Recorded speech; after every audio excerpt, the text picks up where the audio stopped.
Muy buenas tardes y bienvenidos a la entrevista del día aquí en Lancelot Televisión. Hoy vamos a hablar de literatura y vamos a hablar con la autora de este libro, El gato de la bruja 2. Esto es como las buenas películas que tienen segundas partes. En este caso vamos a hablar con Elena Cosano, es la autora, pero es una mujer que también tiene una vida, la vida de una mujer perteneciente al cuerpo diplomático de España, en la que evidentemente ha vivido en muchos sitios y bueno, siempre es interesante, ¿no? La vida se será en la segunda parte de la entrevista, pero en primer lugar vamos a hablar, en este caso, de su libro. Sin más dilación pasamos a hablar con Elena Cosano. Elena, ¿qué tal? ¿Cómo estás? Hola, buenos días. Buenos días. Bueno, vamos a hablar del libro, ¿no? Vamos a hablar de lo que trata y después de la vida, que me parece muy interesante. Coméntanos un poco, porque El gato de la bruja 2 es una segunda, no es una segunda edición, es una segunda parte. Sí. Eso es. Cuéntanos un poco de qué va, para quién está dirigido y también un poco, entiendo que se basa en el éxito del primero, que lo tienes en la mano, que si lo quieres mostrar a la cámara. No sé, ¿dónde está la cámara? La cámara está, esa sería la tuya. Esa es pues este es El gato de la bruja 1, que ya se ha agotado. Esto es una edición que ya prácticamente no existe. Se agotó, lo reeditamos. Ahora hay otro con otro ilustrador, que es Fernando Corella. Tuvo mucho éxito, hicimos El gato de la bruja 2 y teníamos con mi editor un poco el proyecto de sacar, a ser posible cada año, pero eso es muy difícil, una especie de saga, que fuera El gato de la bruja 1, 2, 3, teniendo en cuenta que los gatos se supone que son muy longevos, podemos estar así, vamos, en 20 años. Son las aventuras de un gatito que se llama Trasto, porque es muy trasto en el sentido que hace pues, muchas trastadas, que encuentra a su bruja. Se supone que todos los gatos necesitan una bruja. ¿Pero una bruja buena o una bruja mala? En los cuentos ha habido de todo, buenas y malas. Y de hecho, en El gato de la bruja las hay buenas y malas. Lo ideal es una bruja buena. Esta bruja buena se llama Cassandra. Es una chica que estudia en la universidad, que quiere ser veterinaria, y es una brujita moderna. Es decir, que no hace conjuros, sino que es más bien una chica pues, intuitiva, empática, que tiene como corazonadas, que adivina cosas. Eso es la bruja. Vale, pues eso es El gato de la bruja. Entiendo que está dirigido a un público infantil. Sí, en primer lugar sí. En primer lugar está pensado para niños pequeños, que sus papás se lo puedan leer y que lo disfruten, que se imaginen cosas, que sueñen. Transmite también, es educativo, transmite ciertos valores, el respeto, la amistad, la tolerancia, el amor, etc. Pero también, en igual medida, no en menor, sino en igual o incluso mayor medida, es para los padres. Y en ese sentido es un libro para todas las edades, para todo el que tenga una cierta apertura, una curiosidad, alma de niños, en cierta forma, porque se puede leer a diferentes niveles. Para los niños tiene una historieta divertida, que son las aventuras de este gatito muy trasto, con su bruja Cassandra, que le pasan montones de cosas, montones.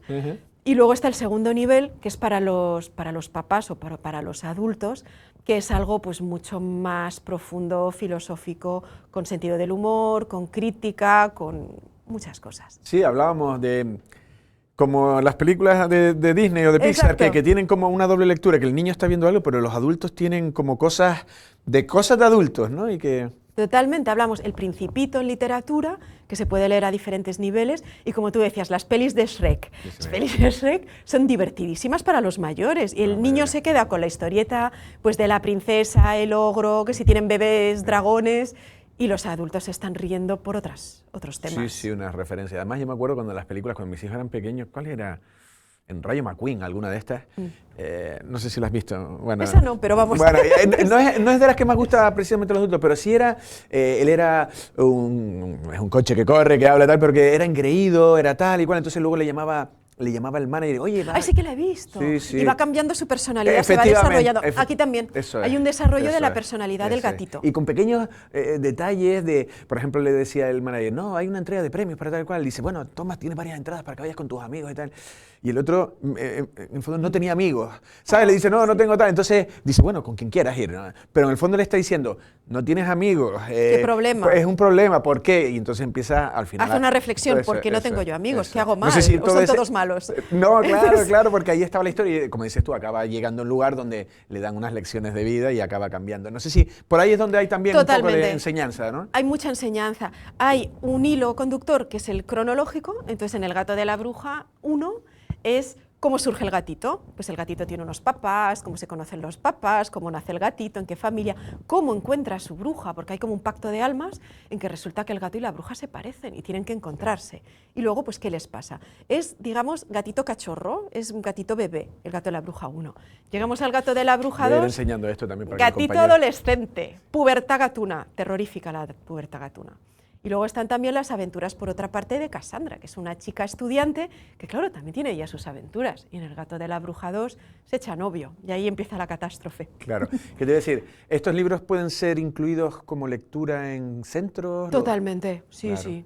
Porque alguien me dijo una vez, dice, si quieres hacer, voy a ponerse un poco más recto, como donde también un escritor tiene su salida económica, vamos a decirlo Sí. también, es que lo incluyan en centros y que sean divulgativos. No sé si Sí. por eso digo que dices tú Yo que sé que en puede- algunos colegios los han incluido, pero porque les gustaba a las maestras de forma particular, vamos. Ujú.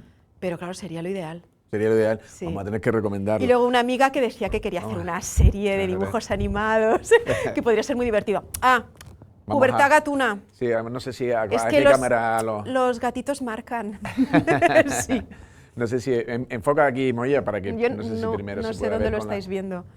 Ah, bueno. Yo te estoy No, mirando a aquí, ti aquí, siempre. aquí. Yo siempre Bueno, te miro a ti, simplemente- pero no sé dónde están las No, cámaras. me da ¿eh? igual. Venga, en cámara 1, lo voy dejando aquí y vamos hablando. Las ilustraciones, me decías, Sí. Corella es... Fernando Corella, No, sí. me y decías eso- que es conocido y reputado. Sí, hace sobre todo caricaturas. Sí. Y libro infantil ha hecho algunos, al parecer, pero no es con lo que más se le asocia. Ahora bien, a mí me parece que lo ha hecho genial, lo ha hecho con muchísimo amor. En la presentación que tuvimos en Madrid explicó cómo creaba él los personajes y decía que para él lo más importante eran los ojos, que a través de los ojos Claro. tenía toda la personalidad. Y por ejemplo nos explicó los ojos de la loba. En el gato de la bruja 2 aparece una loba que adopta al gatito y el gatito se incluye en la manada. Y esa loba la crea, si ojeas vas a ver la loba, la crea a través de los ojos. Si me dejas te, Sí, te claro, enseño la loba. claro. A ver. Pasa Hizo cuidado con la- el cable del micro. Pasa. Sí, espero que se oiga. Ah, bueno, esto es muy divertida. Esta es la bruja Elena. Yo me llamo Elena y no sé si veis ahí un aire de familia entre las Helenas. No, pero esa no tiene cara de bruja mala, esa tiene que ser una bruja buena. Si se llama como yo, a ver. Tiene también gatos, mariposas. He venido disfrazada aquí con mariposas. Sí, sí, sí. Pero a ver si os encuentro la loba. Un momentito. A todo esto también. Ah, bruja mala. Esta es la bruja mala. No, Esa una es de bruja conjuros, de pactos con las fuerzas del mal. mala. Claro, esa es una bruja mala. Eso es. ¿No? ¿Se ve? Sí, bueno, si Bueno, no, no te preocupes. no. Si no... Ahí se ve. Pues se puede, sí, Ahí. para que se dé un poco de las ilustraciones que tiene. Sí, para los niños. Esta es la loba. La loba tiene ojos bondadosos. A ver, ¿se ve? Bueno, sí se ve, sí se ve. Bueno, es que para los niños creo que las ilustraciones son importantes. Claro. Porque se hacen una idea de qué va el cuento. Y son ilustraciones muy tiernas, con mucho color, con mucho movimiento. Creo que están... Pero tiene texto, o sea, estaba mirando antes y Ah, sí, tiene texto. Vamos a otros temas. ¿Se lee?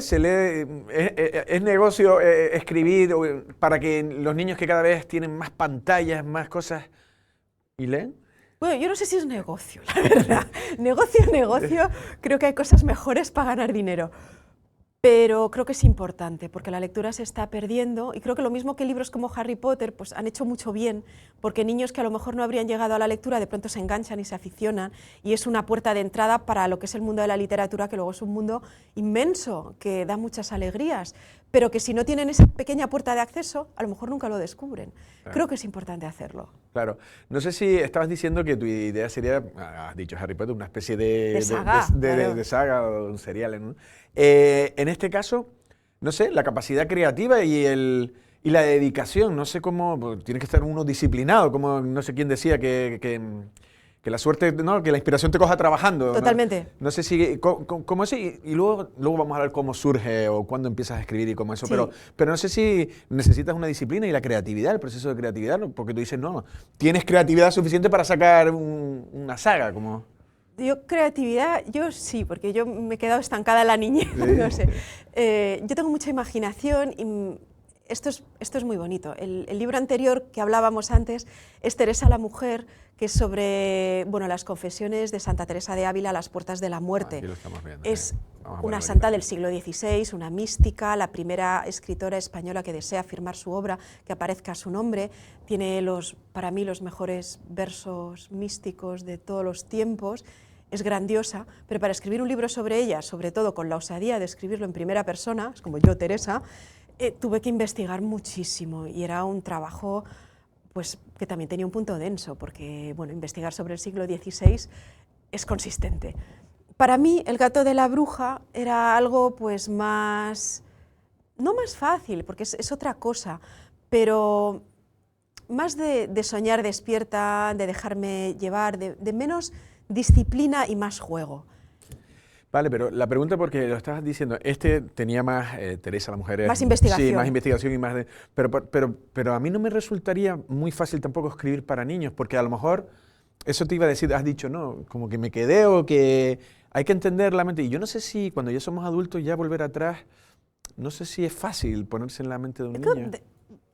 Bueno, no sé, fácil, difícil es que un poco para quién, ¿no? Todos somos diferentes, todos tenemos nuestro niño interior ahí más o menos aprisionado, que se expresa con mayor o menor facilidad. Yo creo que todos somos niños dentro. Es simplemente reconectar con esa fase, con la que todos reconectamos por la noche. Cuando todos soñamos, tenemos sueños que son de niños, algunos volamos por la noche, pasan muchas cosas. Sí, puede ser ese carácter ahí medio fantasioso. En el tema de cómo empiezas a escribir, no sé si te surgió, ¿lo has tenido siempre o te surgió? Sí, yo empecé de niña, precisamente. Yo empecé bueno, en realidad siempre. Yo de muy pequeñita, con 3, 4 años, mi vida, como tú bien decías, ha sido extraña, porque nací en la India, estuvimos ahí los 3 primeros años de mi vida, luego Moscú, luego brevemente Madrid, París, otra vez Madrid, luego Corea, París, Viena. He estado en muchos lugares, cambiando de colegio, porque de idioma. También eras hija de diplomático. Así es. Empecé a contar cuentos, según me cuenta mi familia, muy pronto. Y hay como grabaciones de yo chiquitita contando cuentos, y empecé a escribirlos con 7 años. Y luego no paré. Era una forma, yo siempre me inventaba los cuentos, también porque mi madre me contaba cuentos sin parar y mi abuela sin parar me contaba cuentos, entonces yo empecé a contarlos también y luego descubrí que los podía escribir, y como también me gustaba dibujar, yo le hacía dibujitos y decía siempre que iba a ser pintora y escritora, y bueno, pues ahí. Entonces empecé con 7 años y nunca paré. ¿Y publicaste? Y me publiqué con 20 y tantos ya, pero ya había escrito con 11, intenté escribir una novela. Con 9 empecé los diarios, empecé a escribir también diarios con reflexiones, lo que hacía, lo que no hacía, y siempre fue un poco como el hilo conductor de mi vida, una vida como un poco disparatada, de aquí para allá, en diferentes colegios, diferentes idiomas, siempre cambiando, cambias de cole, cambias de amigos, cambias de entorno, de comida, de todo, ¿no?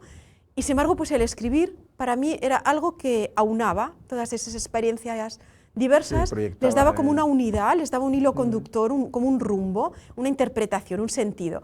Y para mí es como una especie de vocación que crea cohesión en la identidad. No sé si sí, no, se entiende. Sí. Además, la escritura muchas veces también, yo también... Te ordena. Sí, por ejemplo, yo cuando me separé, en el proceso de separar, me dio por escribir y escribía letras de canciones, algunas de desamor, otras medias absurdas. En fin, tampoco voy a contar ahora. Estás para hablar tú de tu libro y de tu vida. Estabas diciendo como que la complejidad, me interesa esa parte de criarse, no sé cómo cuando tu padre decía, no, nos vamos ahora a Moscú, nos vamos a tal, y no sé si también, y luego la vida de una niña, si al final acaban en colegios medio españoles, y si te llegas a integrar bien o... Complicado, complicado. Yo creo que por una parte has tenido la experiencia de ser la rarita tantas veces que ya como que no te importa ser rarita, y eso tiene algo bueno porque al final te permite ser tú. Es decir, bueno, ya me da igual que me consideren un poco excéntrica porque bueno, pues soy yo y soy así. Por otra parte, también te ayuda a ser más tolerante porque ves a gente muy diferente, a tener empatía, intentas entender a esa gente diferente en cada uno de los países, haces un esfuerzo por aprender su idioma. Entonces, sí hay un esfuerzo de integración y de respeto y tolerancia, y también creo yo una capacidad, una flexibilidad mayor que el que ha estado siempre en un sitio y no ha tenido que hacer ese esfuerzo por meterse en un grupo. Y son las dos cosas. Pero, por ejemplo, ¿en Corea fuiste por tu padre o por ti? Por mi padre. Por tu padre. ¿Y ahí, tu padre sabía coreano? No, yo me puse a aprenderlo con poco éxito, pero en fin, ahí... Por eso te digo que lo intenté. hay lenguas que, no sé, que así que tendría que costarte muchísimo tiempo. Yo ahí estaba en el colegio francés. Claro. Y... Ahí aprendiste francés. No, el francés lo aprendí de chiquitina. Sí. Nací en la India y mi niñera era una india de Pondichéry, que fue colonia francesa, hablaban francés. Entonces yo hablaba francés desde pequeñita y estuvimos en la India hasta de 3 años, los 3 primeros años. Y ya aprendí pues español con mis padres, francés, inglés, y en casa hablaban un poco de hindi, eso que se oía hablar, hindi, y yo al parecer hablaba un poquito de todo. Y luego nos fuimos a Moscú y aprendí francés y empecé a ir al colegio francés. Claro, ahí potencia. Y aprendí ruso, claro. ¿Aprendiste? Sí, ruso bien. ¿Sí? Luego lo seguí. Bueno, bien de niña pequeña, no bien.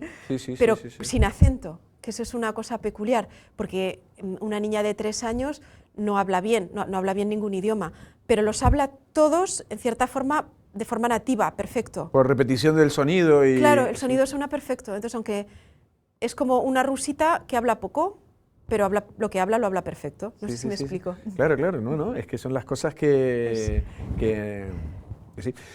¿Ahora estás en periodos cuando escribes, a lo mejor paras, pides excedencia o sí, he cómo pedido haces? excedencias bastante largas. Ahora estoy en Berlín, soy consejera cultural en Berlín. Berlín, que es un trabajo muy bonito. Así, y además es una ciudad fantástica, ¿no? Sí, pero me falta luz. Sí. Cuando vengo a Lanzarote, ay Dios mío, Lanzarote, qué mágica es. Me decías que te has quedado enamorada de Lanzarote. Sí, de hecho, aterricé aquí de forma absolutamente mágica y he vuelto y me gustaría a lo mejor quedarme, me lo estoy planteando. ¿Sí? Si te cuento cómo fue, Cuenta. pues mira, yo no había planeado venir a Lanzarote, yo tenía un vuelo para Berlín, pero resultó que había una huelga de aeropuertos y entonces me cancelaron el vuelo.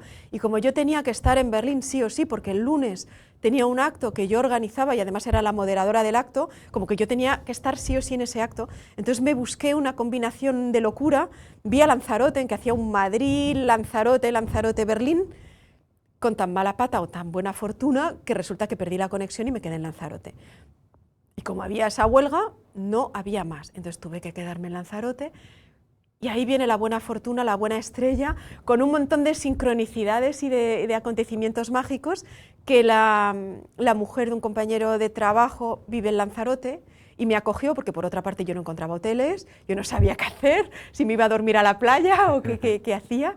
Y luego resultó que me presentó a Rufina Santana, que es la presidenta de la Fundación Curvelo Santana, que luego ella me invitó a una residencia de artistas, que es donde estoy alojada actualmente, y presenté ayer mi libro allí, mi libro El gato de la bruja, porque ha habido otros libros, pero hemos presentado ese, y ha sido una presentación absolutamente mágica, con gente vestida de bruja, mariposas, bueno, increíble. Y todo eso ha sido algo imprevisto, como que ha surgido y que ha sido mágico. Y entonces entiendo que no conocías Lanzarote. No. Curiosamente, ¿no? Bueno, es que también estabas en otros sitios. He estado en Tenerife y he estado en La Gomera. En La Gomera estuve haciendo una formación de yoga y también me encantó La Gomera, pero no volví. Ya. No, y La Gomera es lo que te decía, que La Gomera es fantástica, pero... Es otra cosa. Claro, hasta la orografía todo es muy complicado. De los sitios que has vivido, ¿qué lugares dices tú es un buen sitio para vivir? Y si se puede decir que no nos escuchan, y otro que igual no es un buen sitio para vivir. Si se puede. Yo sé que hay cosas que no son políticamente claro, correctas, ¿no? Claro, estaba pensando de diplomática. Claro, porque te empiezas a decir... Del sitio malo no lo va a decir. Dices que es un sitio horrible y con la gente de allí pues se siente un poco herida, ¿no? Pero yo voy a decir que hay sitios con los que tengo más afinidad. Venga, vamos a hablar de los sitios con afinidad. Y te voy a decir, por ejemplo, Berlín es una ciudad maravillosa, pero yo sufro mucho la falta de luz. Y en invierno a mí me falta luz. Sitios que a mí me encanten. Yo he sido muy feliz en París porque estuve en París de niña y luego he vuelto más adulta y le tengo mucho cariño y me he sentido muy en casa en París. Yo en París he estado muy bien. Sí. ¿Qué me gusta a mí? A mí me gusta el mar. Me gusta el mar. Y me da un poco igual. Vas a acabar aquí. Sí. Tuve un puesto en Chipre, he estado 3 años y medio destinada como diplomática en Chipre y fui muy feliz porque había mar. y luego es comida mediterránea, gente... Es que la gente de mar es diferente, es más acogedora. Lo mismo que a mí Lanzarote me ha recibido con los brazos abiertos. Qué bien se está en Lanzarote. Pues nada, nada, ya está. Es complicado encontrar vivienda, pero cuando quieras vas a ser bien recibida. ¿Sabes que he estado mirando? Es que te vas a reír. Barato no está. Barato no está ni fácil, claro. No está fácil porque, claro, si tienes dinero todo es más fácil. Porque es caro. Una cuestión, y ya terminamos. Un diplomático cuando se dice, no, por eso ahora te estaba pensando, digo, claro, no va a hablar mal de... Un diplomático tiene ya una forma de ser, es decir, un diplomático tiene que ser correcto, aguantarse tal, no sé, ¿cómo es? Controlar su... Hay muchos clichés también, Sí, ¿no?, sobre hay los clichés. diplomáticos. Al final es la carrera diplomática, hay unas oposiciones, luego uno entra en la carrera y uno ya es diplomático. Cualquiera puede pasar las oposiciones y la gente todos somos muy diferentes. Ahora bien, es un tipo de trabajo, ¿no? Y es un tipo de trabajo a priori conciliador. Se trata de fomentar las relaciones entre dos países. No de empeorarlas, claro. No de empeorarlas. Entonces, bueno, pues si uno dice a lo mejor todo lo que piensa y lo que piensa no es muy positivo, pues no sé si ayuda. No es que tenga el diplomático que ser de una manera, puede ser de muchas, pero creo que hay un perfil que es más apto. Creo que el hecho de vivir en diferentes sitios hace que uno a lo mejor sea más tolerante, más flexible. Hay que aprender idiomas porque si no, no se comunica bien, y en principio pues hay que tener un carácter pues como un poco pues dialogante, ¿no? Negociador. Si uno es muy rígido, pues a lo mejor empeora las relaciones, como dices tú, en vez de mejorarlas. No hay que empeorarlas, no hay que empeorarlas. Pues Elena, creo que no sé si tienes que irte tal, ya nos hemos ido mucho de tiempo. Ha sido un verdadero placer y esperemos que también El gato de la bruja 2 no sea que se queden dos, sino que siga creciendo y que haya otros muchos más. Muchísimas gracias. Muchísimas gracias. Gracias por invitarme al programa. Gracias a ti por acudir. Bueno, ya escucharon a Elena Cosano, en este caso autora de varios libros, pero El gato de la bruja 2 es el último, el que, por eso estaba diciendo ahora que espera ella que no sea el último porque espera que haya más. Bueno, tiene la capacidad para también, ella lo explicaba durante la entrevista, ¿no?, de meterse también un poco en la mente infantil que todos podemos tener y también crear esos mundos paralelos, porque por un lado la lectura, lo decía ella, es para niños, pero también a veces los padres también podemos entender otras lecturas y es un libro en líneas generales para toda la familia.